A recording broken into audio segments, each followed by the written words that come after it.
the 18th of June 2023 at 9:57 a.m. the Titan would lose contact with the surface ship, the Port-au-Prince, while descending to visit the wreck of the Titanic, 12,500 feet beneath the Atlantic Ocean.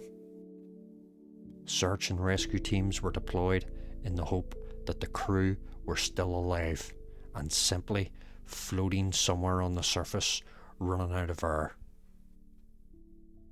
On June the 22nd, only 4 days later, the US Coast Guard would hold a press conference to confirm that the Navy's ROV had discovered debris on the seafloor and was consistent with a catastrophic implosion, resulting in the instantaneous deaths of all 5 on board, including the CEO and owner, Stockton Rush.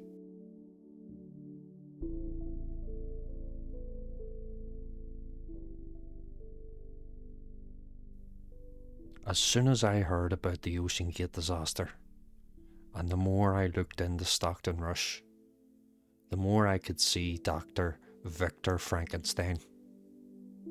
Many people, when they hear Frankenstein, they immediately think of the monster, when in fact it is named after the doctor who made it. A man who would create something beyond his own control and make a monster that would eventually kill him. And to quote Mary Shelley, "I have created an abomination. It is dear to me, and I will defend it." And just like how Stockton Rush defended his own creation by removing people who raised concerns about his safety, the novelist Mary Shelley published Frankenstein in 1818. Yes, 1818. She conveys various messages throughout her writing, which is still relevant today. Her work can be used as an allegory to ask ourselves, in one man's pursuit of science and discovery, can easily cross the line from logic and reason into madness and despair, whereby science and technology can go too far if left in the wrong hands. And just like how Frankenstein, who made his monster out of expired human body parts, so too did Stockton Rush make his own monster from expired carbon fibre parts. And I can't help but imagine, when Stockton built his Titan, he proclaimed, "It's alive! Oh, it's alive! It's alive! It's alive! It's alive!"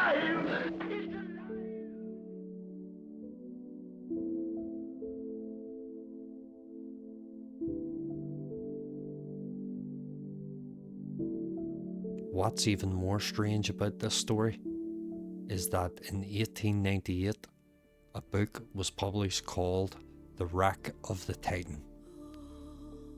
When an ocean liner named the Titan sinks in the North Atlantic Ocean after striking an iceberg, over 10 years before the Titanic was even built,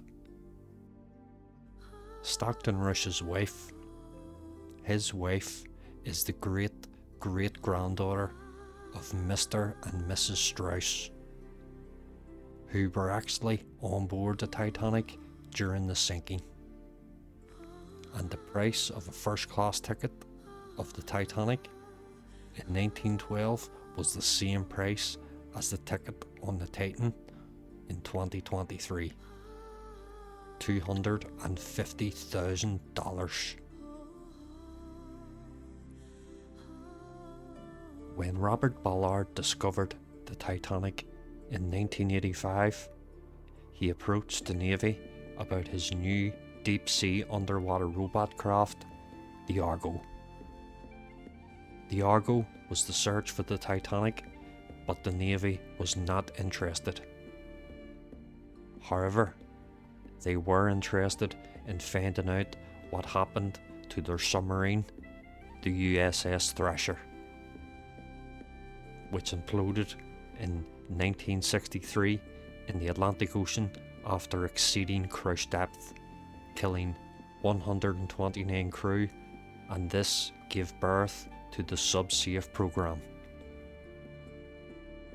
The same SubSafe program which Stockton Rush viewed as overregulated and over the top in safety.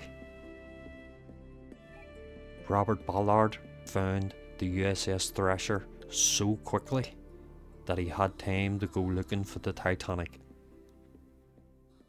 The images would reveal to the world that she did indeed split in half, and this would inspire James Cameron to make his film The Titanic, which inspired Stockton Rush to build the Titan.